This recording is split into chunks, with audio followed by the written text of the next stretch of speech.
अस्सलाम वालेकुम दोस्तों, अपने चैनल स्टोरी नेट में तमाम दोस्तों को मैं खुशामदीद कहता हूँ। आपसे रिक्वेस्ट कि मेरे यूट्यूब चैनल को सब्सक्राइब लाजमी कर लें ताकि हर आने वाली वीडियो सबसे पहले आपको मिल सके। शाम के ठीक 5 बजे थे जब मैं दिन भर की दफ्तरी थकन और फाइलों के थकावट से चूर होकर अपनी सोसाइटी के अपार्टमेंट के ब्लॉग में दाखिल हुआ। मेरी तकदीर धीरे धीरे मध्यम हो रही थी और शाम को हल्की सी हवा एक अजीब सी बेकरारी थी।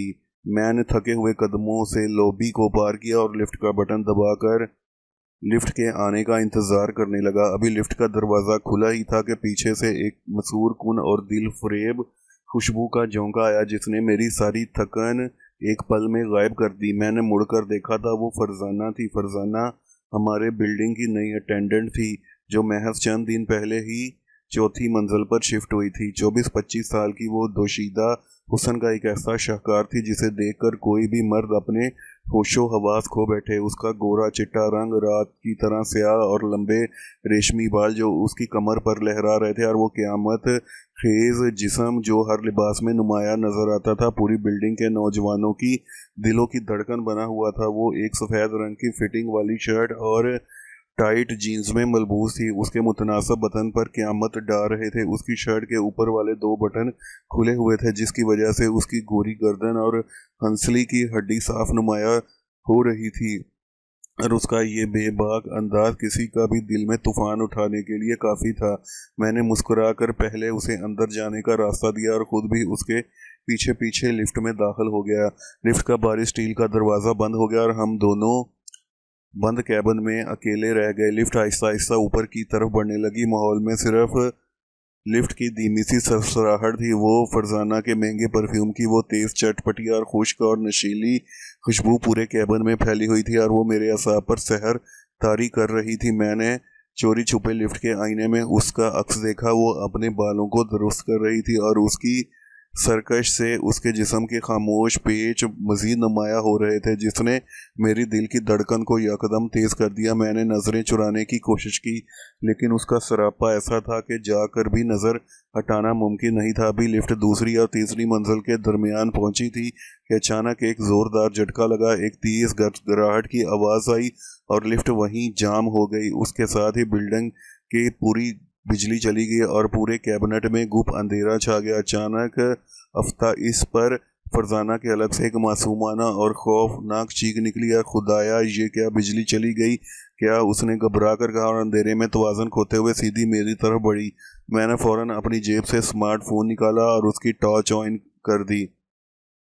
मोबाइल की इस तेज़ रोशनी में जब फरजाना का चेहरा देखा तो मेरी सांसें वही रुक गई। खौफ और घबराहट की वजह से उसका चेहरा बिल्कुल सुर्ख हो चुका था। उसकी बड़ी बड़ी मखमूर आंखें डर से फैली हुई थीं और उसकी सांसें इस कदर तेज़ी से चल रही थी कि उसकी सफ़ेद शर्ट हर सांस के साथ तेज़ी से ऊपर नीचे हो रही थी जिससे माहौल की तशनगी और बढ़ गई। मैंने धीरे से उसके मज़ीद करीब हुआ ताकि उसे हौसला दे सकूं। मैंने इंतहाई नरम और धीमे लहजे में कहा, डरिए मत, परेशान होने की कोई बात नहीं, ये इस बिल्डिंग का मसला है।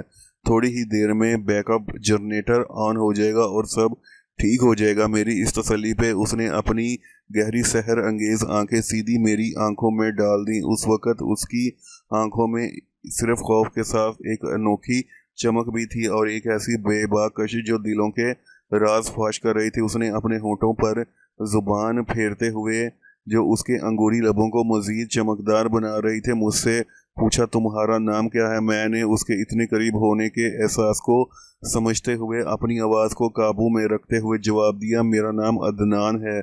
उसने एक गहरा सांस लिया और धीमी आवाज़ में दोहराया, अच्छा नाम है। लिफ्ट के बंद छोटे से बंद कैबिन में वक्त जैसे थम गया हो। बाहर की दुनिया से हमारा राब्ता कट चुका था और वहाँ हम दोनों मौजूद थे, एक दूसरे की सांसों की गर्मी को महसूस करते हुए, और तपश जैसा आहिस्ता आहिस्ता एहसास बढ़ रहा था जिसकी वजह से फरजाना की पेशानी पर पसीने की नन्ही बूंदें उस वक़्त उसकी आंखों में कोई ऐसी खौफ के साथ एक अजीब सी अनोखी चमक भी थी जो दिलों के राज फाश कर दे। मैं उसकी तरफ देखे जा रहा था, उसकी खूबसूरती मेरी आंखों में समा रही थी। मैं नज़रें उठाकर भी उस पर उसी को देख रहा था और बेकाबू हो रहा था। तो हम वहां पर मौजूद थे और एक दूसरे की सांसों की गर्मी को महसूस करते हुए तपश को महसूस कर रहे थे, जिसकी वजह से फरजाना की पेशानी पर पसीने की नन्ही बूंदें चमक रही थी। गर्दन की तरफ जा रही थी। उसने इतनी शिद्दत से अपनी शर्ट के गिरेबान को थोड़ा ढीला किया और अपने हाथ से हवा करने लगी। उसकी चटपटी और दिलरुबा अदा ने मेरे तमाम जबत के बंधन तोड़ दिए और हम दोनों के दरमियान का फासला अब ख़त्म हो चुका था। अंधेरा और बंद कमरा और फरजाना का वो जादुई कुरब किसी भी मर्द को दीवाना बनाने के लिए काफ़ी था। फरजाना ने मेरी बदली हुई नज़रों को बांप लिया और उसने पीछे हटने की बजाय अपनी मकबूल नज़रें मुझ पर जमा दी। उसके चेहरे की सुर्खी और उसके होंठों की थरथराहट साफ बता रही थी कि उसके लिफ्ट के बंद के रुमानवी और सनखनी खेज माहौल ने उसे भी अपने शहर में जकड़ लिया था। काफ़ी देर तक हम इसी हालत में उसी लिफ्ट में फंसे रहे जहां वक़्त का एहसास मिट चुका था और दिलों की धड़कनें एक अनोखे ताल पर धड़क रही थी। जज्बात का एक ऐसा तूफान था जिसमें हम बहते चले गए और जो कुछ इस देसी और रुमानवी पुरजोश माहौल में एक खूबसूरत मोड़ पर होना था वो सब कुछ तपते हुए जज्बात की रूह में हो गया। वो हसीन लम्हे ऐसे थे जैसे कायनात की तमाम रानाइयाँ इसी एक बंद कैबिन में सिमट आई हों। अब हम दोनों एक दूसरे के बिल्कुल इतने करीब तपते हुए पुरसकून हालत में खड़े थे कि अचानक एक जोरदार घंटी बजी और लिफ्ट में दोबारा रोशनी लौट आई, क्योंकि बिजली आ चुकी थी और लिफ्ट का सिस्टम दोबारा मुतहर्रिक हो चुका था।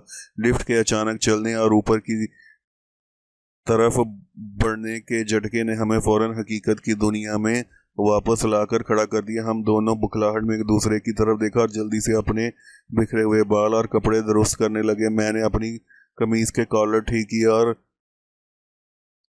उसने अपनी शर्ट को संभाला, हालांकि उसका चेहरा रुमाल की तपिश से भी चमक रहा था। जैसे ही हमारी लिफ्ट मंजिल पर पहुंची उसका खुद ब खुद दरवाज़ा खुला। बाहर की ठंडी हवा ने हमारे चेहरों को छुआ। फरजाना ने लिफ्ट से बाहर कदम रखने से पहले ही मेरी तरफ देखा। उसके चेहरे पर एक शरारत थी, चटपटी और इंतहाई दिलकश मुस्कुराहट थी जिसने मेरे दिल को एक बार फिर मुट्ठी में ले लिया।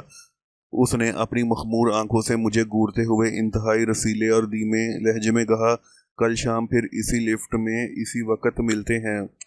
मैंने उसके इस रुमानवी अंदाज पर दंग होकर रह गया और एक दिलकश फरी हंसते हुए कहा, हाँ मैं सर हिला दिया। वो लचकती हुई अपने अपार्टमेंट की तरफ बढ़ गया और मैं वहीं खड़ा अगली शाम उसके इंतज़ार में डूब गया। अगली शाम 5 बजने में अभी 15 मिनट बाकी थे, लेकिन दफ्तर में बैठे हुए मेरा दिल किसी काम में नहीं लग रहा था। मेरी नज़रें बार बार घड़ी की सुइयों पर जा टिकती और जहन में फरजाना का वो लचकदार जिस्म और की सफ़ेद शर्ट और उसके लबों की आखिरी वो शरारती मुस्कुराहट घूम रही थी जिसने मेरी रातों की नींद उड़ा दी थी। मैंने जल्दी जल्दी अपनी मेज़ पर बिखरी हुई फाइलें समेटी और अपना लैपटॉप बैग उठाया। तकरीबन भागते हुए अपनी गाड़ी की तरफ बढ़ा। रास्ते में धड़कन तेज थी, एक पुरकशिश सनसनी और बेकरारी तेज हो रही थी। बार बार यही ख्याल आ रहा था, क्या फरजाना उसी लिफ्ट में आएगी जब, या वो मजाक था। जब मैं सोसाइटी की लॉबी में पहुंचा तो ठीक 5 बज चुके थे। लॉबी पहल थी लेकिन मेरी नज़रें सिर्फ एक चेहरे की तलाश कर रही थी। मैंने लिफ्ट का बटन दबाया और जैसे ही स्टील का चमकदार दरवाज़ा खुला मेरे दिल के एक पल के लिए जैसे धड़कना भूल गया। लिफ्ट के अंदर वो पहले से मौजूद थी, बिल्कुल अकेले, जिसे वो मेरा ही इंतज़ार कर रही हो। फरजाना का अंदाज कल से भी ज़्यादा चटपटा, देसी और कातलाना था। उसने काले रंग का एक फिटिंग वाला कुर्ता और तंग पजामा पहन रखा था जिस पर सुर्ख रंग का बारीक दुपट्टा उसके गले में इस तरह लिपटा हुआ था। उसके जिस्म के पेशोखाम उबार पहले से भी ज्यादा नुमाया और सहर अंगेज नजर आ रहे थे। उसके गीले बाल उसके कंधों पर बिखरे हुए थे जिससे आने वाली गुलाब की देसी और तेज खुशबू ने लिफ्ट के छोटे से केबिन को फिर से एक दफा अपनी लपेट में ले लिया था। जैसे ही मैं अंदर दाखिल हुआ उसने मुझे अपनी बड़ी बड़ी मखमूर आंखों से देखा। उसके चेहरे पर एक गहरी मानी खेज मुस्कुराहट फैल गई। लिफ्ट के अंदर दरवाज़ा बंद हो गया और हम दोनों फिर बाहर की दुनिया से कट कर इस बंद केबिन में एक दूसरे के होकर रह गए। मैंने उसके करीब खड़े होते हुए धीमी आवाज में कहा कि मुझे लगा कि शायद तुम नहीं आओगी। फरजाना अपनी गर्दन को एक बार दोबारा झटका दिया और रेशमी बालों को पीछे उठाया और मेरी आंखों में आंखें डालकर इंतहाई रसीले लहजे में बोली, फरजाना जो वादा करती है उसे पूरा करती है। अहमद भी लिफ्ट की पहली मंजिल से ऊपर ही उठी थी कि मैंने आगे बढ़कर इमरजेंसी का रेड बटन दबा दिया। लिफ्ट एक हल्के से झटके के साथ वहीं रुक गई और अलार्म की धीमी सी भी बजने लगी। फरजाना मेरी अचानक और बेबाक हरकत पर बिल्कुल नहीं घबराई, बल्कि उसकी आंखों में चमक और गहरी हो गई। उसने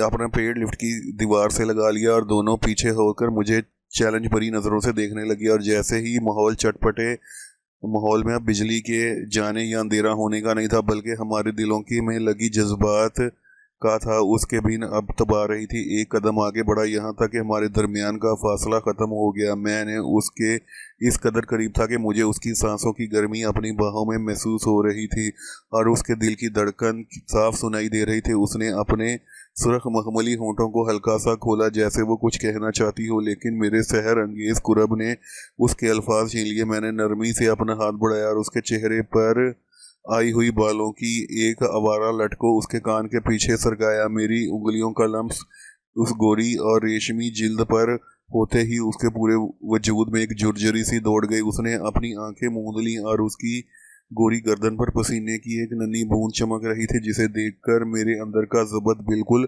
पिघल चुका था। इस रुमानवी और पुरजोश माहौल में कायनात की हर चीज़ पीछे चली गई थी। हम दोनों एक दूसरे के जज्बात में इस कदर बहते गए कि जहाँ से चाहत और गुर्बत देसी रुमानवी का राज था, वो लम्हे इतने पुरजोश और हसीन थे कि बंद लिफ्ट को वो छोटा सा केबिन हमारे लिए दुनिया का सबसे खूबसूरत गोशा बन चुका था। फरजाना की हर अदा उसका भरपूर साथ दे रही थी। मैंने तकरीबन वो हम मेरे दिल पर हमेशा के लिए नक्श हो चुकी थी। हम दोनों वक़्त के शहर और दुनिया से बेखबर एक दूसरे के शहर में पूरी तरह खोए हुए थे। काफ़ी देर तक ये रुमानवी शहर इसी तरह कायम रहा, जहाँ सिर्फ सांसों की सनसनाहट और धड़कनों का शोर था, जहाँ जज्बात के तूफान आहिस्ता आहिस्ता थमा और हम होश की दुनिया में वापस आ गए। तो फरजाना के चेहरे पर हया और खुशी का एक अनोखा इम्तजाज था। उसका काला कुर्ता और दुपट्टा थोड़ा बिखर चुका था। उसने बड़े दिलकश अंदाज में दोबारा खुद को संभाला। मैंने मुस्कुराते हुए लिफ्ट का इमरजेंसी बटन दोबारा ऑन कर दिया। लिफ्ट एक बार फिर मंजिल की तरफ बढ़ने लगी। फरजाना ने आईने में देखकर अपने बिखरे हुए बालों को दुरुस्त किया और अपनी खुशी को छुपाने की नाकाम कोशिश करने लगी। जैसे ही हमारी लिफ्ट मंजिल पर रुकी, उसका दरवाज़ा खुला। फरजाना सबसे पहले निकलने फिर कर एक बार फिर मुझे देखा और उसकी आंखों में अब एक गहरापन था और उसका ये अपनापन था। उसने धीमे से मेरे हाथ को छुआ और गोशी के अंदाज में बोली, अब ये लिफ्ट हमारे मिलने का मुस्तकिल पता बन चुकी है अहमद। मैंने बड़े अंदाज में मुस्कुराकर उसका हाथ दबाया और अपनी फ्लाइट की तरफ चली गई। और मैं फरजाना से मुलाकात अब मेरी रोज़ाना होती और हम दोनों रोज़ाना ही लिफ्ट में इंजॉय करते। तो दोस्तों, मैं उम्मीद करता हूँ आपको मेरी ये कहानी पसंद आई होगी। मज़ीद इस तरह की कहानियों के लिए मेरा चैनल ज़रूर सब्सक्राइब करके घंटी के बटन को दबा दें। दोबारा नई वीडियो में फिर मिलेंगे। अल्लाह हाफिज़।